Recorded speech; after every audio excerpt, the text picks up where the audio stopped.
Assalamualaikum warahmatullahi wabarakatuh. Dalam perjalanan hidup kita, terkadang kita dihadapkan pada situasi dan keadaan yang sulit, di mana kita diharuskan memilih antara melakukan keharaman atau tetap taat kepada Allah Subhanahu wa Ta'ala. Memang untuk orang yang sedang berada dalam kondisi seperti ini, meninggalkan keharaman bukanlah hal yang mudah. Banyak pertimbangan yang harus dipikirkan sebelum memutuskan. Akan tetapi, kita juga harus ingat bahwa sebagai seorang muslim, kita harus berprasangka baik kepada Allah Subhanahu wa Ta'ala. Kita harus tetap percaya bahwa ketika kita meninggalkan keharaman karena ketakwaan kepada Allah, maka Allah akan menggantinya dengan sesuatu yang jauh lebih baik. Hal ini telah terbukti pada sebuah kisah nyata yang sangat masyhur tentang seorang pemuda yang hendak mencuri terong. Namun berkat ketakwaannya kepada Allah Subhanahu wa Ta'ala, ia tidak jadi mencuri terong tersebut. Maka karena hal itulah Allah Subhanahu wa Ta'ala menggantinya dengan sesuatu yang jauh lebih baik. Bagaimana kisah lengkapnya? Mari kita simak bersama pemaparan Ustadz Khalid Basalamah tentang kisah tersebut. Dan di akhir video nanti, saya akan merangkum dan menjabarkan pelajaran penting yang kita dapatkan dari kisah tersebut. Mari kita mulai. Kita tutup dengan sebuah kisah yang kita rangkumkan insya Allah tentang masalah orang kalau bertakwa kepada Allah, Allah akan berikan kepadanya banyak sekali manfaat. Kisah ini teman-teman sekalian, kalau sudah ada yang pernah dengar, anggap insya Allah review ilmu. Orang yang belum dengar, anggap insya Allah tambahan iman. Gitu ya. Kisah ini saya berikan nama dengan kisah sebuah terong. Seorang anak muda di Damaskus datang ke salah satu masjid namanya Masjid At-Taubah. Masjid At-Taubah ini sampai sekarang masih ada di kota Damaskus, dari zaman dulu, di zaman tabi'in. Udah lama setiap. Ada seorang ulama di situ jadi imam, kemudian dia juga ngajar, mengisi pengajian di situ. Ada satu anak muda dari luar kota Damaskus dan melapor kepada imam ini, guru ini, kiai kalau kita ya. Saya datang dari luar kota Damaskus dan saya susah. Boleh nggak saya tinggal di masjid, belajar sama Anda, tapi saya betul-betul tidak punya duit, nggak punya makanan. Bisa saya hidup bersama Anda? Artinya makan, minum sama-sama. Kata syekhnya, silahkan, tapi kamu harus tahu, hidup saya pas-pasan. Artinya, mengertilah apa yang saya makan, apa yang saya minum. Ya, hidup sama saya, bantu bersihin masjid, baru sambil belajar. Anak muda bilang, baiklah. Yang terjadi apa jemaah sekalian, rahmatullah?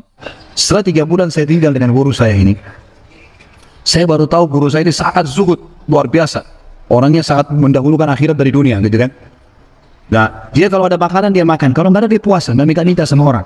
Hari ini kebetulan hari ketiga yang kami tidak punya makanan. Kami sahur, 3 hari puasa, sahur, minum air sama minum segelas air dengan sebutir kurma, buka puasa juga begitu. Ini hari ketiga, saya sangat lapar. Sebagian ulama yang menanggapi kisah ini mengatakan mungkin kebetulan puasa ayyamul bid, 3 hari setiap bulan. Dan memang dia lapar sekali hari ketiganya. Dia bilang, saya sangat lapar, tapi guru saya masih kuat. Dia lagi ngisi pengajian. Dia bilang saking laparnya, saya nggak konsentrasi lagi nangkap materi dan saya tekan perut saya agar rasa laparnya berkurang. Dalam keadaan begitu, syaitan datang menggacaukan pikiran saya sambil berkata, wahai anak muda, di benak saya terlintas, sekarang sudah halal buat kau mencuri makanan. Kalau kau tidak curi makanan, kau mau makan dari mana? Akan mati kelaparan. Minta sama gurumu nggak punya. Minta-minta sama orang, gurumu larang, minta-minta sama orang. Sekarang kau curi makanan sepotong roti, yang penting tidak mati kelaparan. Dia bilang dalam kondisi saya berkecamuk pikiran syaitan begitu, saya berpikir mencuri makanan di rumah di sebelah masjid. Zaman dulu teman-teman sekalian, dinding masjid tidak seperti kita sekarang ada tembok. Jadi zaman dulu itu bisa dari tanah liat, atau kalau mau kuat, batang kurma ditembang atasnya, ditembang akarnya, ditancapin, lalu didempet-dempetin. Jadi dinding yang kuat. Dan rumah orang sama masjid berdempetan dindingnya. Dia manjat, ingin mencuri makanan di rumah yang sebelah masjid. Dia bilang, saya manjat, kemudian saya lihat di rumah sebelah masjid itu ada 3 perempuan yang tidak pakai hijab, sedang menenun kulit domba. Lalu saya tahu bahwasanya melihat mereka, karena bukan mahram adalah haram, saya alihkan pandangan saya, dan memang targetnya mencari makanan. Lalu dia pindah ke rumah yang kedua. Dia bilang, saya pindah ke rumah kedua, saya lihat dari atas atap tidak ada orangnya, dan ada bau masakan yang wangi. Karena laparnya, saya turun masuk ke rumah tersebut, lalu saya menuju ke dapur. Kemudian saya temukan ada panci lagi dipakai masak dengan kayu bakar. Dia bilang dalam kondisi saya melihat itu, saya buka pancinya, ternyata ada 2 buah terong yang sudah matang. Saya ambil salah satunya, saya makan. Sementara saya makan buah itu, daging saya punya, sebelum saya telan, dia bilang, maka tiba-tiba iman saya kepada Allah muncul. Dia bilang, saya tiba-tiba berpikir, subhanallah, syaitan maha suci Allah, syaitan berhasil membuat saya melakukan 3 dosa sekaligus. Masuk rumah orang tanpa izin, dosa. Mencuri, mengambil terong itu dosa. Dan saya sedang memakan yang haram, 3 dosa. Maka dia bilang tidak mungkin Allah, ini keyakinannya, tidak mungkin Allah membuat saya mati kelaparan karena meninggalkan yang ia haramkan. Lalu saya lempar gumpalan makanan terong itu ke lantai dapur tersebut, lalu saya kembali ke masjid. Dan masih ada pengajian, saya tidak bisa tangkap apa yang sedang dibahas karena laparnya. Waktu buat pengajian, dia bilang, guru saya duduk di kursinya, saya pun duduk di tiang salah satu yang masjid, ada satu orang tua di belakang masjid. Lalu masuklah seorang wanita dari pintu masjid bercadar, berbicara dengan guru saya sambil guru saya menundukkan pandangannya. Setelah itu, guru saya mengangkat kepalanya lalu melihat ke arah saya dan memanggil, kesinilah muridku. Datanglah saya, kata anak muda ini. Lalu ditanya oleh guru saya, apa kau sudah menikah? Dijawab oleh muridnya, belum. Lalu ditanya 2 kali, apa kau ingin menikah? Dia tidak jawab. Apa kau ingin menikah? Tidak jawab. Sampai 3 kali, apa kau ingin menikah? Dia tidak jawab. Lalu kata anak muda ini, wahai imam, wahai syekh, ya guru saya setelah Allah subhanahu wa ta'ala, hidup saya bergantung pada anda. Apa yang anda makan, saya makan. Apa yang anda minum, saya minum. Sekarang sudah 3 hari kita punya makanan dan minuman, puasa. Dan saya sangat lapar. Kalau saya nikah, saya mau beri makan dari mana istri saya? Kata syekhnya, di sebelah kamu wanita yang bercadar ini, baru saja selesai masa iddah meninggal suaminya, 4 bulan 10 hari. Dan dia ditinggalkan harta yang cukup oleh suaminya, dan dia masih muda takut fitnah. Dia minta kepada saya mencarikan jodoh untuknya. Apa kau bersedia? Dia bilang iya. Tanya perempuan, iya. Disuruh panggil walinya perempuan tersebut, kebetulan kakek tua yang di pinggir pintu masjid tadi dipanggil, dikeluarkan oleh syekhnya sebuah kendi dari kamarnya, jadikan sebagai mahar, datang 2 saksi akad nikah. Setelah akad nikah, ini kejadian yang luar biasa gitu. Kata syekhnya, ini sekejap ya terjadi. Pulanglah ke rumah istrimu. Silakan, sudah menikah, silakan pulang ke rumah istrimu. Dia pulanglah. Istrinya sama dia gandengan tangan keluar dari masjid.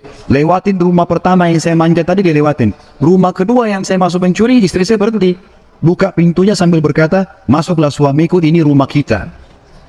Rumah yang tadi dia mencuri. Ini kisah nyata. Dia bilang, waktu saya duduk di ruang tamu, kemudian istri saya bilang, wahai suamiku, tadi saya dengar kamu sudah 3 hari nggak makan, lapar nggak? Iya, lapar. Istrinya masuk ke dapur, ditemukan apa? Terong. Panci yang terbuka, terong yang sudah digigit. Spontan perempuan dia bilang, siapa yang makan terong saya? Teriak gitu kan. Pada saat dia teriak, maka laki-laki ini mengucapkan kalimat begini. Ini dari saksi bahasan kita. Dia mengatakan, kesinilah istriku. Demi Allah begini ceritanya. Kronologisnya, saya manjat, saya turun, saya lapar, saya makan. Dan demi Allah sebelum saya telan, karena saya takut sama Allah, saya lempar ke dapur, ke lantai dapurmu dan belum kering tuh. Gitu kan.